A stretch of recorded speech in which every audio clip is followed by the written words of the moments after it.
오늘 함께 은혜 나눌 하나님의 말씀은 에베소서 2장 1절부터 10절까지 말씀입니다. 신약성경 311쪽입니다. 에베소서 2장 1절부터 10절, 신약성경 311쪽에 있는 말씀입니다.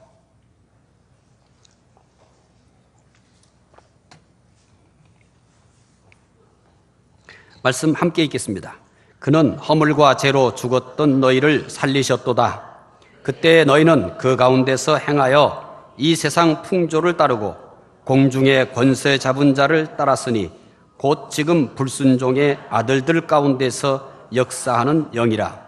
전에는 우리도 다 그 가운데서 우리 육체의 욕심을 따라 지내며 육체와 마음에 원하는 것을 하여 다른 이들과 같이 본질상 진노의 자녀이었더니 긍휼이 풍성하신 하나님이 우리를 사랑하신 그 큰 사랑을 인하여 허물로 죽은 우리를 그리스도와 함께 살리셨고 너희는 은혜로 구원을 받은 것이라. 또 함께 일으키사 그리스도 예수 안에서 함께 하늘에 앉히시니 이는 그리스도 예수 안에서 우리에게 자비하심으로써 그 은혜의 지극히 풍성함을 오는 여러 세대에 나타내려 하심이라. 너희는 그 은혜에 의하여 믿음으로 말미암아 구원을 받았으니 이것은 너희에게서 난 것이 아니요 하나님의 선물이라. 행위에서 난 것이 아니니 이는 누구든지 자랑하지 못하게 함이라. 우리는 그가 만드신 바라 그리스도 예수 안에서 선한 일을 위하여 지으심을 받은 자니 이 일은 하나님이 전에 예비하신 우리로 그 가운데서 행하게 하려 하심이니라. 아멘. 오늘 주일 예배에 참여하신 여러분들에게 하나님의 은혜와 평강이 함께 하시기를 바랍니다. 믿음을 어떻게 표현하고 있습니까? 저는 믿음을 진리를 보는 눈이라고 표현을 하고 싶습니다. 믿음으로 성경을 봅니다. 성경은 믿음으로 보는 책입니다. 성경을 믿음으로 볼 때 우리는 거기에 있는 가르침들과 진리들을 깨달을 수가 있습니다. 예수님을 또 어떻게 볼 수 있습니까? 예수님은 분명히 보이지 않습니다. 그런데 예수를 바라보라고 얘기합니다. 보이지 않는 예수님을 어떻게 보라는 얘기입니까? 여러분, 예수님을 보라고 하면은 아멘 할 겁니다. 그런데 보이지 않는 예수님을 보라고 해도 어찌해서 아멘이라고 합니까? 여러분, 영을 볼 수 있는 대단한 능력을 가지고 계십니까? 저는 그렇지 못합니다. 믿음으로 예수님을 볼 뿐입니다. 예수님은 믿음으로 보는 겁니다. 믿음으로 봐야만이 볼 수 있고 믿음으로 봐야만이 깨달을 수 있기 때문입니다. 우리는 영적인 일들에 대해서 자주 말합니다. 특별히 우리 신앙의 영적인 부분들이 참 많습니다. 영적이라 하면 보이지 않는 것을 말하지 않습니까? 물질적인 것과 반대되는 얘기 아닙니까? 그런데 영적인 것들에 대해서 우리는 어떻게 이야기할 수 있습니까? 바로 믿음으로 영적인 것들을 보기 때문에 그러는 것입니다. 그래서 저는 믿음을 진리를 보는 눈이다 이렇게 표현하고 싶습니다. 그러면 성경은 믿음을 어떻게 표현할까요? 베드로는 보배로운 믿음이라고 하였습니다. 믿음이 얼마나 대단한 것이었으면 베드로는 보배로운 믿음이라고 했을까요? 야고보의 형제 유다는 거룩한 믿음이라고 하였습니다. 이렇듯 믿음을 보배로운 믿음 그리고 거룩한 믿음이라고 한 것에는 분명한 이유가 있을 것입니다. 물론 그 이유를 하나하나 나열해서 다 설명하기는 어려울 것입니다. 그러나 믿음이 보배롭고 믿음이 거룩하다고 하는 것에 대해서 포괄적인 의미로 설명을 한다면 다음과 같이 몇 가지로 얘기할 수 있을 것입니다. 그것은 바로 믿음의 결과를 놓고서 보배로운 믿음이다, 거룩한 믿음이다 라고 말할 수 있을 것입니다. 물론 믿음의 결과를 다 나열한다면 우리는 그 수를 헤아릴 수 없을 것입니다. 지금 믿음의 결과에 대해서 대표적인 것 몇 가지를 얘기하려고 합니다. 믿음의 결과는 첫째는 믿음으로 구원을 받습니다. 구원 어떻게 받습니까? 그러면 우리는 믿음으로 구원을 받습니다. 또 우리는 하나님의 자녀가 되었다고 합니다. 어떻게 하나님의 자녀가 되었나요? 우리는 하나님의 자녀라고 말합니다. 하나님을 아버지라고 말합니다. 도대체 어떻게 된 일입니까? 무엇 때문에 하나님의 자녀가 되었고 하나님을 아버지라고 부릅니까? 누군가가 여러분들에게 왜 당신이 하나님의 자녀요? 왜 당신이 하나님의 아들입니까? 왜 당신은 하나님을 아버지라고 합니까? 이렇게 질문하면 뭐라고 대답하시겠습니까? 예, 믿음입니다. 우리는 모두 믿음으로 하나님의 자녀가 된 것입니다. 우리는 기도하는 이유가 있습니다.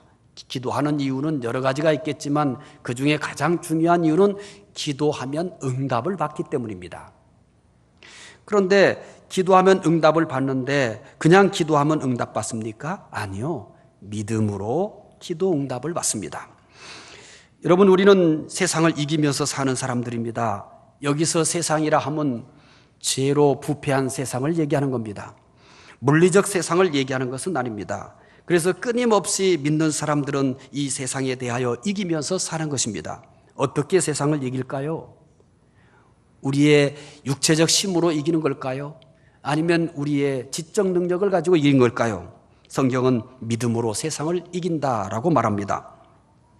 또 우리는 많은 기적들을 경험합니다. 이 자리에 앉아 계신 여러분들도 여러 가지 많은 기적들을 경험하신 분도 있을 것입니다. 물론 남에게 내놓을 만한 대단한 기적에 대한 경험이 없다고 해도 전혀 위축될 것은 없습니다. 그것은 우리의 신앙의 본질이 아니기 때문입니다. 또 지금까지 그런 경험이 없다고 해서 앞으로 계속 없을 일도 아닙니다. 언제 우리는 이런 기적들을 또 경험하게 될는지 그건 아무도 모릅니다.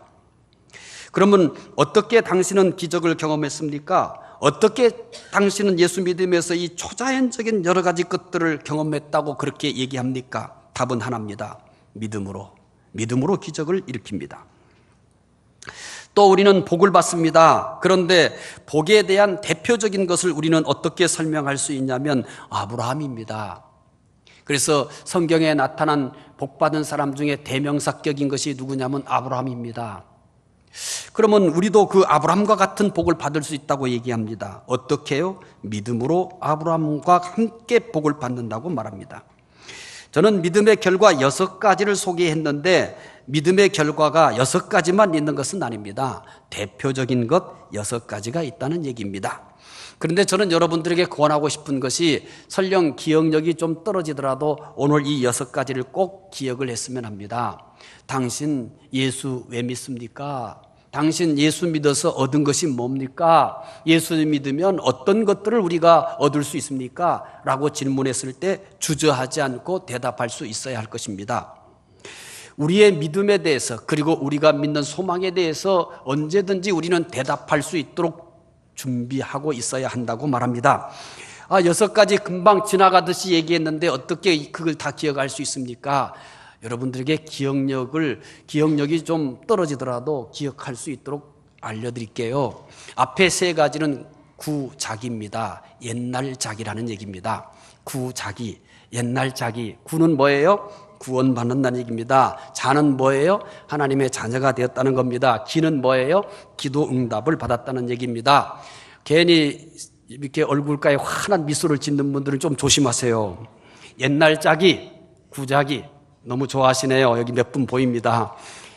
지금 그분이 뭐 없지만은 생각하니까 괜히 기뻐요.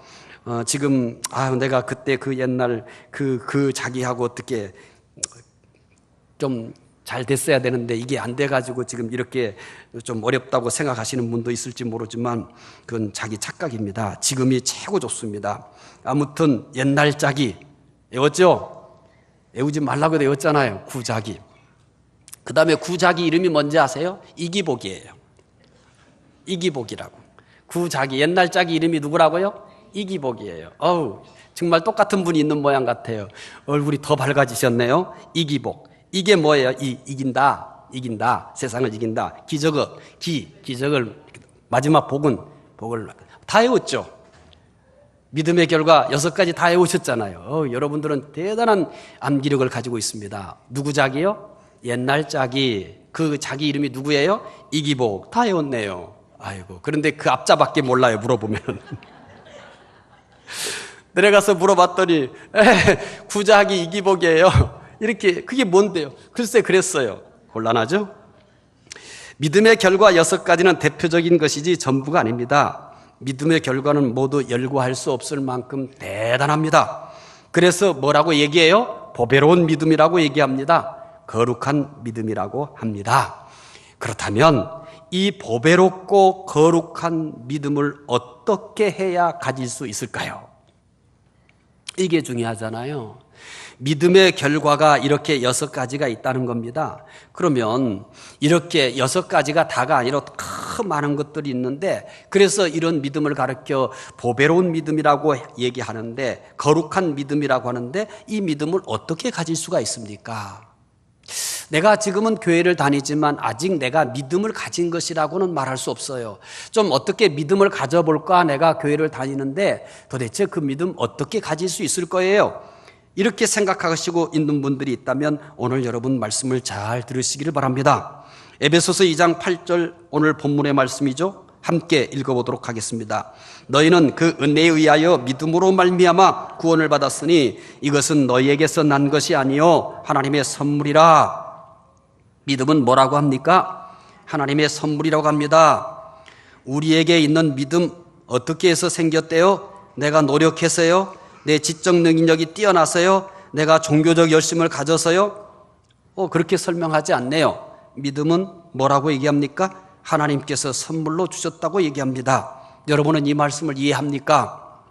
만약에 이 말씀을 이해하고 있다면 이분은 참 큰 복을 받았습니다. 정말 축하드립니다. 사실 저는 이 말씀을 이해하지 못할 때가 있었습니다. 분명히 믿음은 제가 믿고 싶어서 믿는다고 생각하고 있었습니다. 내가 믿는 거잖아요. 내가 분명히 교회 나가는 거잖아요. 내가 믿고 싶어서 어느 날 결정해서 믿은 거잖아요. 그런데 여기 말씀 보니까 뭐라고 얘기해요? 믿음은 하나님의 은혜래요? 하나님이 선물로 주셨대요? 그래요. 저는 이 말씀을 이해하지 못했습니다. 하나님이 나에게 언제 선물로 주셨지? 누구를 통해서 주셨지? 하나님이 나에게 오는 걸 내가 못 봤거든요. 하나님이 천사를 보내서 선물을 주셨다면 그 천사가 나에게 선물을 분명히 전달해 줬어야 되는데 나는 천사로부터 이 믿음의 선물을 받은 일이 없습니다. 그러면 하나님이 천사로 보내기 어렵다면 택배라도 붙여야 될 거 아닙니까? 그런데 택배 아저씨가 이거 하나님께서 당신에게 보내주신 믿음의 선물이다 라고 하면서 하나님이 보내준 이 믿음의 선물 꾸러미를 나에게 전달해 준 일이 없습니다. 그런데 믿음은 뭐라고 얘기해요? 선물이라는 겁니다. 은혜라는 것입니다. 이 말씀을 정말 이해하고 있는 분은 대단한 겁니다. 그리고 정말 큰 복을 받으셨습니다. 왜 이렇게까지 얘기할까요? 저는 이해 못했거든요. 이 말씀을 읽을 때마다 참 걸림돌이 됐습니다. 이 말씀만 그런 것은 아닙니다. 저는 원래 믿음이 없어요. 누구보다도 믿음이 부족한 사람입니다. 그래서 언제나 이렇게 해요. 왜? 성경을 읽으면서도 끊임없이 왜라고 묻습니다. 또 믿는 사람들이 무슨 얘기를 하면은 여러분들에게는 질문하지 않지만은 왜라고 제가 속으로 묻습니다. 그래서 저는 이 말씀도 정말 받아들이기 어려웠던 것입니다. 내가 분명히 마음의 결심을 하고 종교 한번 가져보자. 그러면 종교 가질 것 같으면 어떤 종교를 가져야 되냐? 어머니가 계속해서 교회 다니라는 겁니다. 계속해서 집에만 있지 말고 좀 나가라고. 그런데 교회 다니면 좋겠다고. 그렇게 해서 계속해서 어머니가 권했습니다. 그래서 어느 날 어머니가 저희 집 앞에 있는 선배가 있었는데 괜찮은 선배예요. 학교도 괜찮은 학교를 다니는 선배예요. 그래서 개인적으로 부탁을 한 거예요. 그래서 그 선배가 찾아와서 예수 믿으라고, 그리고 나와 같이 교회를 다니자고 이렇게 권했던 겁니다. 그래서 본격적으로 교회를 다닌 것은 이때부터입니다. 그 이전에 초등학교 때 여름 성경학교 가끔 가봤어요. 노트도 주고 뭐 이렇게 과자도 주고 그러기 때문에 그런 것들이 너무 부러웠어요. 그래서 나도 어떻게 한번 받아볼까, 또 나도 가서 좀 어떻게 얻어먹어볼까 해서 몇 번 나가본 일은 있었습니다. 근데 그때도 믿음하고는 아무런 상관이 없었어요. 언제나 저는 쌓여있는 노트를 바라봤고, 언제나 야 과자 언제 나오냐, 간식 언제 나오냐, 이 생각에 예배 끝나기만을 기다렸지 절대 저는 그때 믿음을 가지고 나간 것이 아닙니다. 그런데 어느 날부터 믿었거든요. 그런데 그 믿음도 저는 오늘 본문의 말씀처럼 하나님의 선물이라고 생각해 본 일이 없습니다. 내가 어느 날 믿기로 작정했고, 그리고 내 발로 나갔고, 그리고 내가 믿는다고 이렇게 한 것이기 때문입니다. 그런데 믿음은 선물이라는 것입니다. 이 말씀을 도대체 어떻게 이해할 수 있습니까? 여러분은 쉽게 이해했다면 하나님의 은혜입니다. 여러분은 참 큰 은혜를 받은 것입니다. 저는 이 말씀을 이해하기까지는 오랜 세월이 걸렸습니다. 갈등도 많이 했습니다. 교회 다니는 걸 중단해보기도 했습니다. 성경을 내동댕이 쳐보기도 했습니다. 왜냐하면 쓸데없는 소리를 하고 있는 것 같아서요. 분명히 내가 내 의지로 교회 나갔어요. 분명히 내가 성경을 읽으면서 말씀을 들으면서 믿을 가치가 있어서 믿는다고 생각했던 것입니다. 그래서 이 말씀을 볼 때마다 참 이상하다. 내가 믿고 싶어서 믿는데 그것을 어떻게 하나님의 선물이라고 할까? 내 의지에 의해서 결정했고 내 마음이 결정해서 내가 분명히 교회 나가고 내가 믿었는데 뭔 하나님의 선물이라고 하는 거야? 나는 하나님이 주신 선물을 내가 받은 적도 없고 하나님이 나에게 이게 믿음의 선물이다, 이게 믿음의 은혜다 라고 전달한 일을 내가 경험하지 못했는데 이게 도대체 뭐냐? 그 후에 이런 일들이 생기기 시작했습니다. 이성으로는 도저히 믿을 수 없는 것들을 믿고 있다는 것을 발견하였습니다. 저는 의심 많은 사람입니다. 지금도 마찬가지입니다만 제가 어렸을 때 젊었을 때는 더더욱이나 그렇습니다. 그런데 이성으로 도저히 믿을 수 없는 것을 믿고 있다는 것을 발견하였습니다. 그리고 고민하기 시작했습니다. 내가 왜 이렇게 되었을까? 내가 왜 이렇게 되었을까? 내가 미쳤을까? 어떻게 이런 것까지 믿을까? 내게 도대체 무슨 일이 일어났을까? 고민과 갈등을 거듭하다가 다시 이 말씀을 읽게 되었습니다. 그때서야 이 말씀을 이해할 수 있었습니다. 믿을 수 없는 것까지 믿게 된 이유를 여기서 발견한 것입니다. 믿음은 내가 믿고 싶어서 믿은 것이 아니라 하나님이 선물로 주셨다는 것을 깨달았습니다. 믿음은 하나님께서 선물로 주셨기 때문에 내 이성이 거부하는 것까지도 내가 믿고 있었던 것입니다. 도대체 합리적이지도 않고 도대체 이성적이지도 않고 도대체 과학적이지도 않던 황당한 이야기들을 나는 믿고 있는 것입니다. 그러면 이것은 내 안에 있는 믿음이 아니라는 사실입니다. 내 안에 있는 것은 분명히 너무나 많은 것들에 대해서 의혹을 가지고 있습니다. 내 안에 있는 것들에 대해서는 도대체 이거 황당한 이야기들일 뿐입니다. 그런데 나는 그런 존재였는데, 나는 그런 인간이었는데 어떻게 그런 속에서 이성적이지도 않고 과학적이지도 않고 합리적이지도 않은, 언제나 내가 거부할 수밖에 없고 황당한 얘기다라고 하는 생각들을 내가 믿는다고 얘기하는 걸까요? 이것은 내 것이 아닙니다. 내가 가지고 있는 것들은 지극히 이성적이었습니다. 내가 가지고 있는 것들은 지극히 합리적인 것들이었습니다. 내 안에 있는 것들은 언제나 과학을 추구했습니다. 그렇다고 제가 과학적이냐? 과학적이지도 않어요. 그렇다고 제가 굉장한 이성적이냐? 그것도 아니에요. 제가 합리적이냐? 그것도 아니에요. 그러면서도 짜잔하게 제가 제 이성을 의지하고 합리적인 것을 추구하고 과학적인 것을 추구했던 겁니다. 내 안에 있는 것들은 이것들밖에 없어요. 내 안에 있는 것들은 도저히 믿을 수 없는 것들밖에 없습니다. 내 안에는 도저히 믿음이 탄생할 수 없습니다. 내 안에서는 도저히 믿음이 생성될 수 없는 그런 존재였습니다. 그런데 믿는 거예요. 동정녀 탄생도 믿는 거예요. 하나님이 천지 만물을 창조했다는 것도 믿는 거예요. 부활을 믿는 거예요. 천국을 믿는 거예요. 그래서 깨달았어요. 아, 이것은 나에게서 생긴 것이 아니다. 내 머리에서 나온 것도 아니고 내 마음에서 생긴 것도 아니고 이것은 내 감성도 아니고 내게서 일어날 수 없는 일이다. 나에게서 저절로 생성될 수 없는 것이다. 아, 선물로 주셨구나. 이 말이 맞는구나 라고 하는 것을 고백하기 시작했습니다. 그래서 그 순간부터 내가 믿기로 작정해서 믿게 되었다. 내가 결정을 해서 믿었다. 내 발로 교회 가서 믿었다라는 말을 거두어드렸습니다. 그리고 고백했습니다. 하나님, 내 안에 있는 믿음은 100% 내 것이 아닙니다. 내 안에 있는 믿음은 1%도 내 것인 것이 없습니다. 100% 하나님 당신이 나에게 선물로 주신 것입니다 라고 고백하기 시작했습니다. 믿음은 하나님께서 선물로 주셨기 때문에 모든 사람이 비웃어도 믿을 수 있는 것입니다. 그런 걸 믿어? 신화 같은 이야기를 믿어? 누가 만든 이야기를 믿어? 이렇게 비웃고 비꼬고 손가락질을 해도 믿을 수 있는 것입니다. 심지어 박해자들이 생명을 빼앗아 간다고 해도 믿을 수 있습니다. 너 믿을래?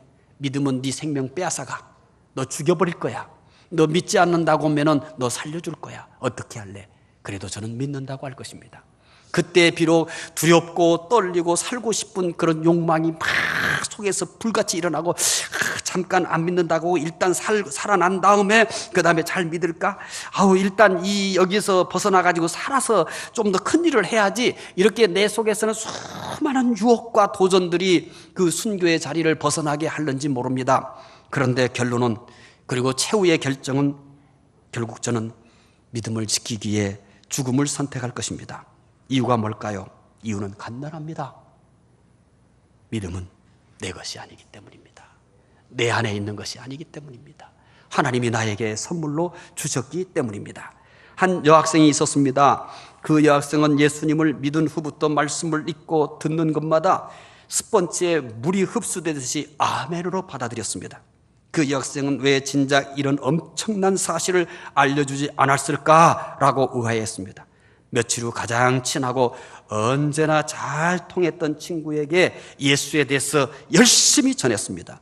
듣고 있던 친구의 반응은 어땠을까요? 너 미쳤니? 지금 한 말을 모두 사실로 믿고 있니? 이렇게 따졌습니다. 그래서 친구는 그럼 너는 안 믿어지니? 이것을 어떻게 안 믿을 수 있니? 라고 되물었습니다.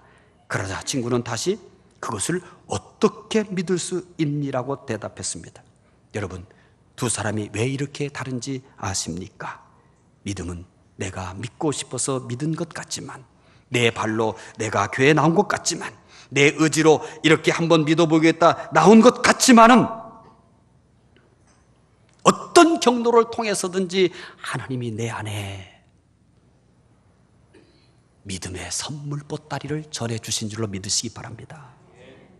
하나님이 어느 날 저는 선배를 통해서 하나님께서 이 믿음의 선물을 배달해 주셨습니다.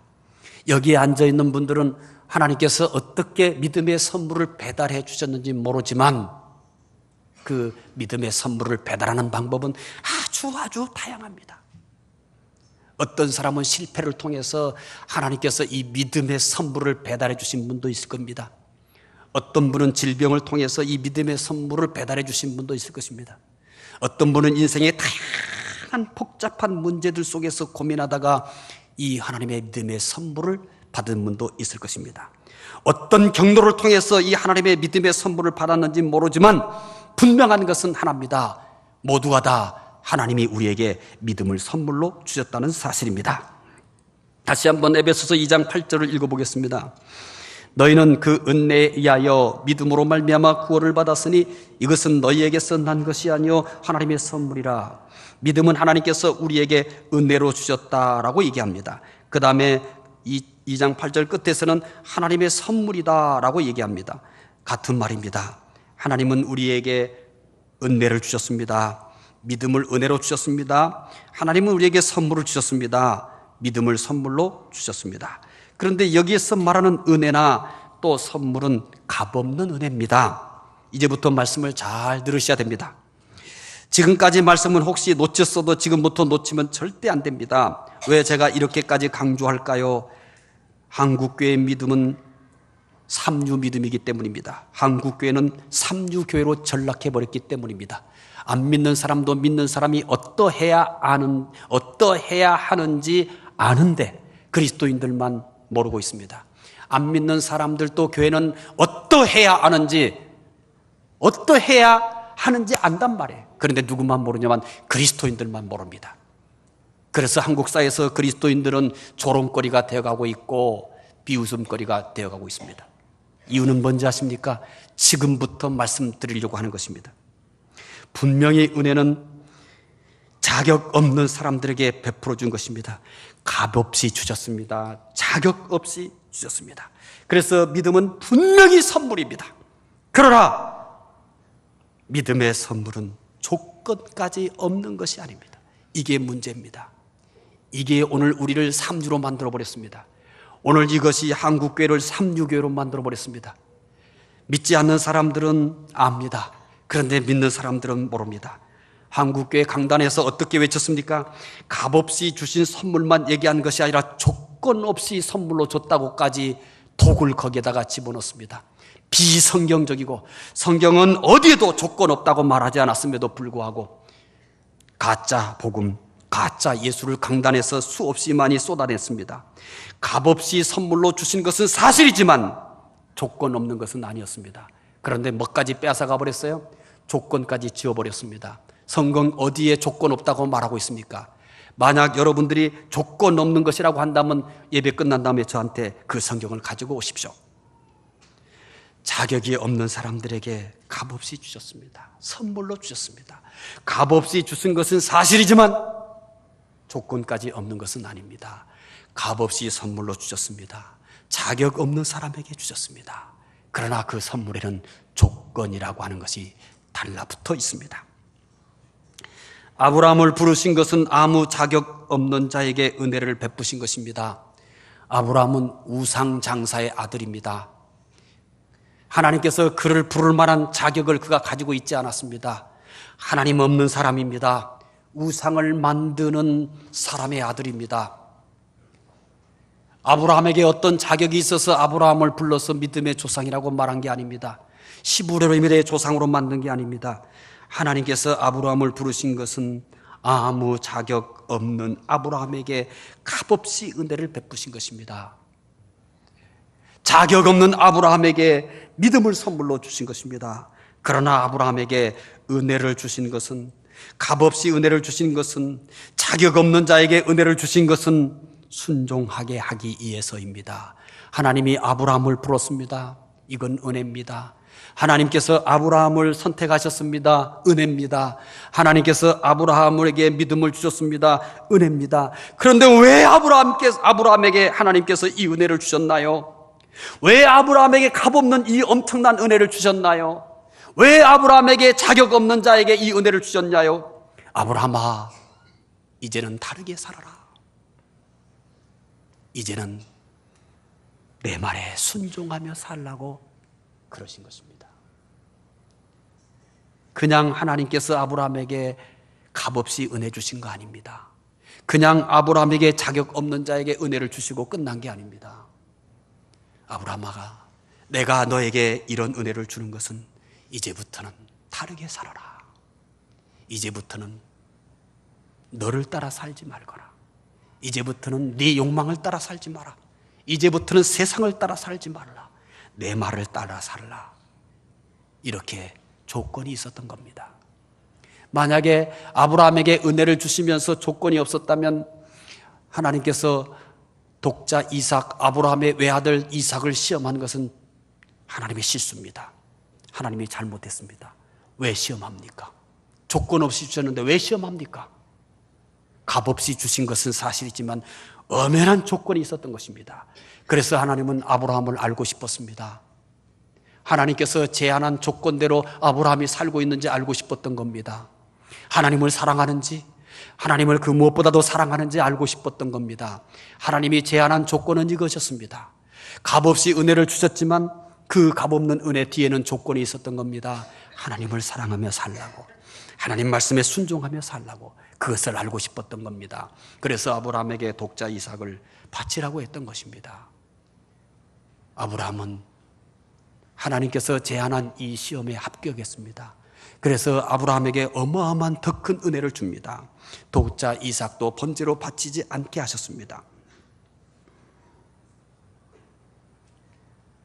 그리고 아브라함에게 증표를 주셨습니다. 할례라는 증표입니다.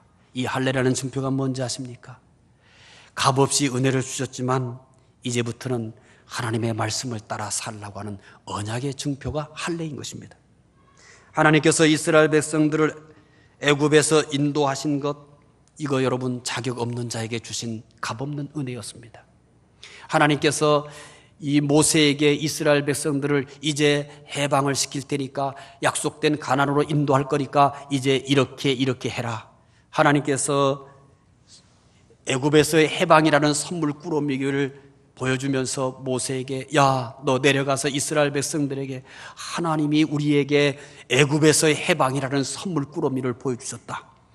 이 선물을 우리가 받으려고 하면 이것도 하고 저것도 하라고 하더라. 자, 이제부터 우리가 하나님께서 애굽에서 우리를 해방시키는 이 선물을 받기 위해서 우리 이것도 하자 저것도 하자 그러셨나요? 아닙니다. 하나님은 모세를 통해서 값없이 아무런 자격도 없는 이스라엘 백성들에게 애굽에서의 해방이라는 선물을 주셨습니다. 하나님께서 이스라엘 백성들에게 이렇게 말합니다. 너희를 선택한 이유가 너희가 다른 민족보다 수요가 많기 때문도 아니며 다른 민족보다 선하기 때문도 아니며 다른 민족보다 뛰어나기 때문도 아니라고 얘기합니다.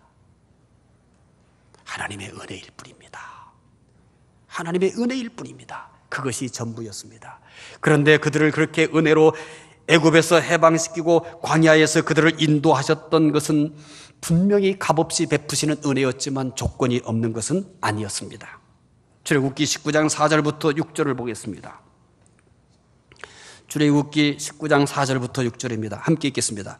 내가 애굽 사람에게 어떻게 행하였음과 내가 어떻게 독수리 날개로 너희를 업어 내게로 인도하였음을 너희가 보았느니라. 세계가 다 내게 속하였나니 너희가 내 말을 듣고 내 언약을 지키면 너희 모든 민족 중에서 내 소유가 되겠고 너희가 내게 대하여 제사장 나라가 되며 거룩한 백성이 되리라. 너는 이 말을 이스라엘 자손에게 전할지니라.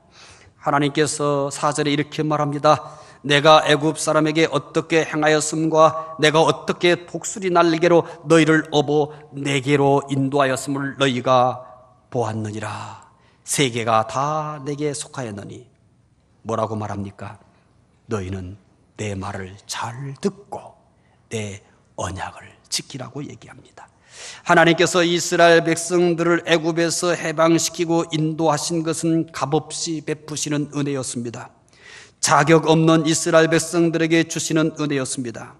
그런데 이 은혜 뒤에는 뭐가 있었냐면 순종하며 살라고 하는 조건이 붙어 있었습니다. 하나님은 말씀에 순종하며 살라고 하시면서 언약의 증표로 안식일과 정결 음식을 주셨습니다. 할례, 안식일, 정결 음식은 모두 언약의 증표였던 겁니다. 이스라엘 백성들을 값없이 또 아무런 자격 없는 사람들에게 하나님께서 이스라엘을 해방시키고 그의 백성으로 삼아주신 것은 은혜였습니다. 그런데 그렇게 하신 이유가 뭡니까? 이제부터는 다르게 살라는 것입니다. 이제부터는 내 말을 따라 살아라. 이제부터는 너희 방식대로 살지 말고 내 방식대로 살라. 그렇게 하시면서 그들에게 할례와 안식일과 정결 음식을 언약의 증표로 줬던 것입니다. 할례는 그들의 몸에 지니고 있었습니다. 그래서 그들의 몸에 지녀 있는 할례를 볼 때마다 어떻게 생각합니까? 그래, 나는 하나님의 은혜를 받은 자다. 그래, 하나님께서 나에게 이 아무런 갓도 없이 자격도 없는 자에게 이 하나님의 백성이라는 은혜를 베풀어 주셨다. 그러나 이제부터는 다르게 살아야지. 하나님의 말씀에 순종하며 살아야지. 안식일을 지킬 때도 마찬가지입니다. 그들은 안식일을 지킬 때도 이렇게 생각했습니다. 하나님께서 우리를 이렇게 선택해 주셨고 하나님께서 애굽에서 이렇게 해방시켜 주셨고 아무런 자격 없는 자들에게 이렇게 은혜를 주셨어. 그래, 이제부터는 그분의 말씀을 따라 살아야지. 정결 음식도 마찬가지입니다. 그들은 매일 음식을 골라 먹어야 합니다. 먹지 말아야 될 것을 그리고 먹어야 할 것을 구분하여 먹습니다. 그것이 뭐 의식인 줄 아십니까? 아닙니다. 그렇게 할 때마다 그들은 생각하는 것입니다. 우리가 왜 이렇게 먹어야 하는가? 우리가 왜 이렇게 살아야 하는가? 그래, 하나님이 아무런 자격 없는 우리에게 이렇게 하나님의 백성이요 선민이라고 하는 이 복을 주셨고 이 은혜를 주셨어. 자격 없는 자들에게 이 은혜를 주셨어. 자격 없는 자들에게 이 큰 은혜를 주셨어. 왜? 이제는 하나님의 말씀에 순종하여 살라고. 신약에 와서도 하나님의 은혜는 동일합니다. 하나님께서 주신 은혜는 분명히 믿음입니다. 아무 자격 없는 사람들에게 믿음을 은혜로 주셨습니다. 그런데 이 은혜에 조건이 있습니다. 오늘 본문 말씀 에베소서 2장 8절부터 10절을 읽을 것입니다. 우리는 지금까지 에베소서 2장 8절과 9절로 토막내버리고 말았습니다. 그런데 사실 8절과 9절은 하나님이 하신 일입니다. 10절은 우리가 해야 할 일입니다. 언제나 우리는 아주 잘못된 버릇을 가지고 있습니다. 우리가 해야 할 일은 언제나 지워버립니다. 우리가 해야 할 일은 언제나 기억하지 않습니다. 하나님이 우리에게 해주신 것만 기억합니다. 말씀을 이렇게 왜곡시켜버린 것이 오늘 한국교회 강단입니다. 그래서 한 성경 전문가는 90% 정도가 비성경적이라고 얘기합니다. 오늘 한국교회 강단에서 설교되어지는 메시지 중에 90%가 비성경적이다. 어떤 분은 97%까지 잡고 있습니다. 저는 그것을 일일이 확인하지 않았지만 가끔 기독교 방송국을 통해서 설교를 들으면서 도저히 목사이지만 설교를 들을 수 없는 설교들이 대부분이라는 것을 압니다. 그래서 참다 인내하다 혹시라도 제대로 된 말씀이 나오나 기다리다가 참지 못하고 결국 꺼버리든지 일반 방송을 듣습니다. 여러분, 8절과 9절은 하나님이 하신 일입니다. 그리고 하나님은 10절에서 자 봐라, 내가 8절과 9절을 했다. 이제 10절은 너희가 해야 할 일이다 라고 말씀하고 있는 겁니다. 그래서 우리는 이제 오늘 에베소서 2장 8절부터 10절까지 함께 읽겠습니다. 너희는 그 은혜에 의하여 믿음으로 말미암아 구원을 받았으니 이것은 너희에게서 난 것이 아니요 하나님의 선물이라. 행위에서 난 것이 아니니 이는 누구든지 자랑하지 못하게 함이라. 우리는 그가 만드신 바라 그리스도 예수 안에서 선한 일을 위하여 지으심을 받은 자니 이 일은 하나님이 전에 예비하사 우리로 그 가운데서 행하게 하려 하십니다. 8절 9절이 분명히 보입니까? 8절 9절에서 우리가 한 일이 있습니까? 없습니다. 누가 했다고 합니까? 하나님이 하셨다고 합니다. 하나님이 하셨다고 합니다. 하나님의 은혜라고 합니다. 하나님의 선물이라고 합니다. 그리고 아주 이렇게 못을 박아버립니다. 행위에서 난 것이 아니다. 8절에서 9절은 우리가 한 것이 아무것도 없습니다. 8절과 9절은 다 누가 했다는 겁니까? 하나님이 했다는 겁니다.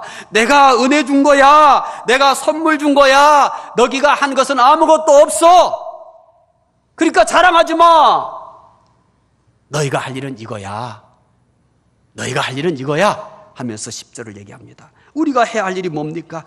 우리는 그가 만드신 바라 그리스도 예수 안에서 선한 일을 위하여 지으심을 받은 자리.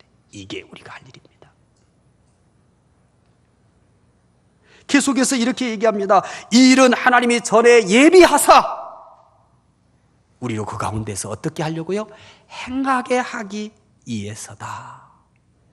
왜 9절까지 외웁니까?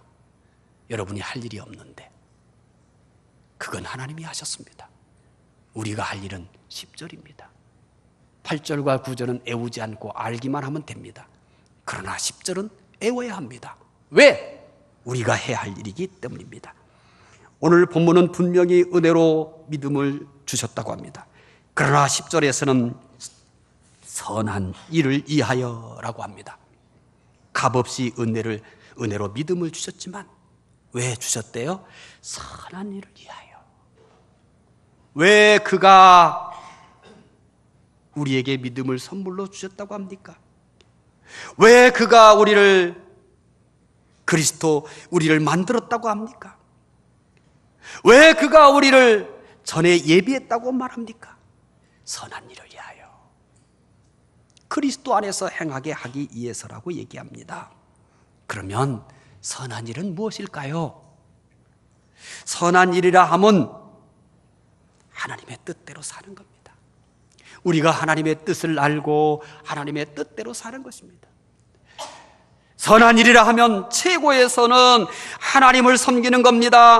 하나님을 섬기는 게 뭔데요? 주일날 예배 한번 드리는 건가요? 아니요. 그것은 우리의 삶의 최종적인 표현일 뿐입니다. 그러면 진짜는 뭔데요? 하나님의 말씀을 순종하는 겁니다. 하나님의 말씀을 따라 사는 것입니다. 그런데 하나님의 말씀이라 하면 너무 많잖아요. 너무 방대하잖아요. 우리가 매일 우리를 이렇게 구원해 주셨는데, 우리로 이렇게 선물로 은혜로 믿음을 주셨는데, 어떻게 하기 위해서요? 선한 일을 하기 위해서, 그리스도 안에서 행하기 위해서라고 하는데, 우리가 해야 할 선한 일이 어찌 한두 가지겠습니까? 우리가 행할 일이 구약부터 신약 전부라고 하는데, 이거 어떻게 합니까? 걱정하지 마세요. 이렇게 요약해서 말합니다. 마태복음 22장 37절부터 30절에 여러분의 걱정을 다 불식시킵니다. 함께 읽어보겠습니다. 예수께서 이르시되 내 마음을 다하고 목숨을 다하고 뜻을 다하여 주 너희 하나님을 사랑하라 하셨으니 이것이 크고 첫째 되는 계명이요 둘째도 그와 같으니 내 이웃을 내 자신같이 사랑하라 하셨으니 이 두 계명이 온 율법과 선지자의 강령이니라. 믿음은 분명히 자격 없는 사람에게 은혜로 주셨습니다. 그러나 조건이 있습니다. 하나님의 말씀에 순종하며 사는 것입니다. 하나님의 말씀은 사랑입니다. 하나님을 사랑하고 이웃을 사랑하는 것입니다. 은혜로 믿게 되었습니까? 그렇다면 하나님을 사랑하고 이웃을 사랑하며 사시기 바랍니다. 하나님의 말씀에 순종하며 사는 사람은 자신이 가지고 있는 이 믿음이 내 것이 아니라 하나님이 나에게 선물로 주셨다라고 하는 것을 증명하는 것입니다. 내가 왜 말씀에 순종하며 사나요? 내가 왜 하나님을 사랑하고 이웃을 사랑하며 살까요? 나는 값으로 계산할 수 없는 어마어마한 하나님의 선물을 받았기 때문입니다. 내가 일평생 내 생명을 내놓으면서 하나님을 사랑하고 이웃을 사랑한다 해도 하나님께서 나에게 주신 이 선물, 이 은혜, 이것을 갚을 길이 없는 것입니다. 그러면 우리는 중요한 의문이 남습니다. 왜 하나님의 은혜가 아무 조건 없는 것처럼 오해했을까요? 값없이 자격 없는 사람에게 주시는 은혜인 것은 맞지만 왜 조건까지도 우리는 기억 속에서 사라져버렸을까요? 왜 조건 없이 준다고 자꾸 말하는 걸까요? 왜 조건 없이 줬다고 거짓말을 하는 걸까요? 여러분 성경을 읽어보십시오. 다 조건이 있습니다. 다 조건이 있어요. 이에 대해서 이민규 교수, 한국성서대학교 성서신학 교수는 왜 이렇게 되었는지, 왜 한국교회가 이렇게 일그러졌는지, 왜 어느 날부터 조건을 다 삭제해버리고 하나님의 은혜가 값없이 자격 없는 자들에게 주시는 것만이 아니라 조건 없는 것까지 거짓 진리를 외치기 시작했는지 그 이유를 이렇게 설명합니다. 이민규 교수의 설명입니다. 그대로 제가 읽어드리겠습니다. 조건 없는 은혜는 칸트의 정언 명령에 의해 만들어졌다. 칸트는 행복해지려면 이렇게 하라 해서 무엇을 얻기 위해 행동하는 것은 순수하지 못하다고 하였다. 이는 보상 심리에 의한 것이기 때문이다. 예를 들면 거지가 불쌍해서 돕는다면 올바르지 못하다. 거지를 돕는 이유는 오직 돕는 일이 옳은 일이기 때문이어야지 어떤 불쌍한 감정이나 자신의 마음이 훈훈해진다는 이유가 있으면 안 된다. 칸트의 정언 명령이란 도덕법 자체가 최고의 가치를 지녀야 하며 어떤 수단이 되어서는 안 된다. 이런 칸트의 사고가 서구 문화에 깊게 뿌리 내렸고 서구 사회에서는 순수한 호의에는 어떤 조건과 기대가 없어야 한다. 순수하게 베푸는 그 자체의 목적이 있어야 한다는 생각이 퍼져 나갔다. 이것이 이민규 교수의 정언 명령에 대한 설명입니다. 이민규 교수에 의하면 하나님께서 주신 은혜는 자격 없는 사람에게 값없이 주어졌지만 조건 없는 것은 아니라는 것입니다. 그런데 자격 없는 사람에게 주신 은혜를 조건까지 없는 것처럼 된 것은 칸트의 정언 명령의 영향 때문이라는 것입니다. 정언 명령이라는 것은 누군가를 돕는다라고 했을 때는 돕는 것 그 자체가 전부여야 한다는 것입니다. 불쌍한 마음을 갖는다든지 내 스스로가 이 사람을 도왔기 때문에 마음이 훈훈해진다든지 하면 그건 순수하지 않다는 것입니다. 순수한 것은 아무런 조건도 없어야 된다는 것입니다. 이 정원 명령의 영향 때문에 하나님께서 주신 은혜도 뭐여야 돼요? 뭐가 없어야 돼요? 조건이 있으면 안 되는 겁니다. 그런데 안타깝게도 성경은 모두가 다 조건이 있습니다. 아브라함을 부를 때도 순종이 조건이었습니다. 이스라엘 백성들을 부를 때도 순종 그 뒤에 붙어 있습니다. 자, 그러면 예수님께서 제자들을 부르실 때 베드로를 부르셨습니다. 이를 비롯해서 12제자가 자격이 있었습니까? 없었습니까? 아무 자격 없었습니다. 제자들을 부르심은, 그들을 사도로 부르심은 값없이 주시는 은혜였습니다. 자격 없는 자에게 주신 은혜였습니다. 그런데 그 뒤에 조건이 있습니다. 나를 따르라. 조건이 있습니다. 사람을 낚는 어부가 되게 하리라. 이게 조건입니다. 부르심은 값없이 주신 은혜였습니다. 자격 없는 자에게 주신 은혜였습니다. 그런데 사람 낚는 어부가 되라고 합니다. 이게 조건입니다.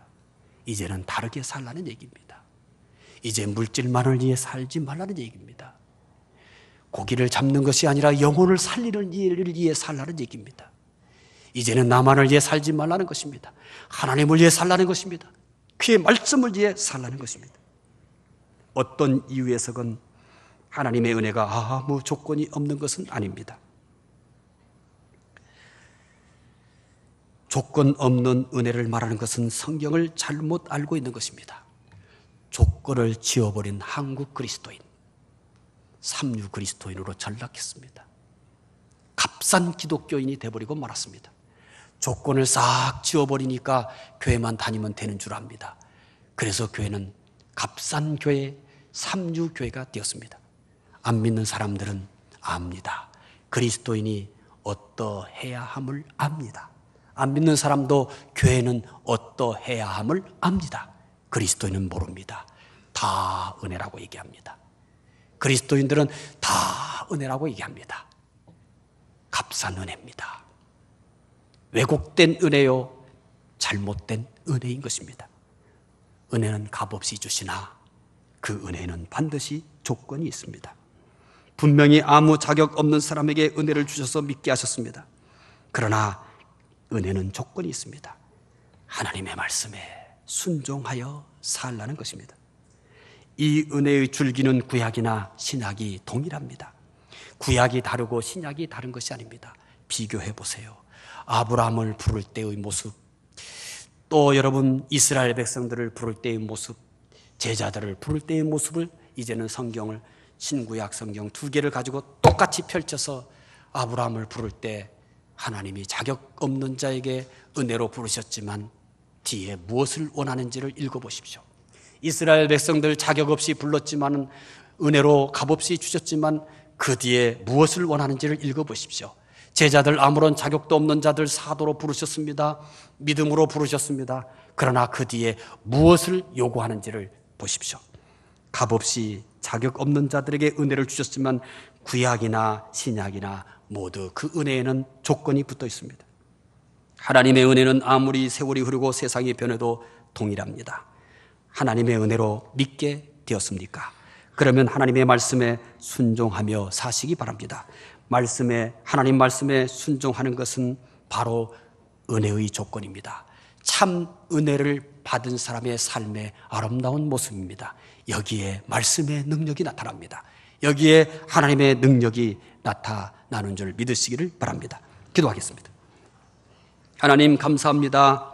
분명히 하나님의 은혜는 값없이 자격 없는 자들에게 한없이 부어주셨습니다. 그러나 조건까지 없는 것이 아니었습니다. 한국교회는 조건까지 지워버리면서 말씀을 왜곡시키고 말았습니다. 그래서 값싼 복음을 만들었고 값싼 그리스도인을 만들어버리고 말았습니다. 삼류 그리스도인, 삼류 교회를 만들어서 오늘날 믿지 않는 사람들의 비웃음과 조롱거리가 되어버리고 말았습니다.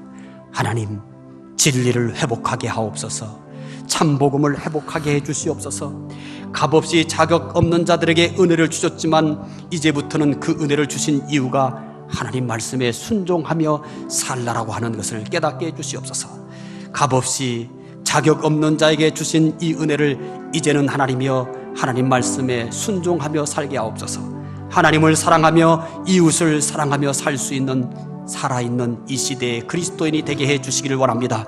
감사하며 예수 그리스도 이름으로 기도드리옵나이다. 아멘.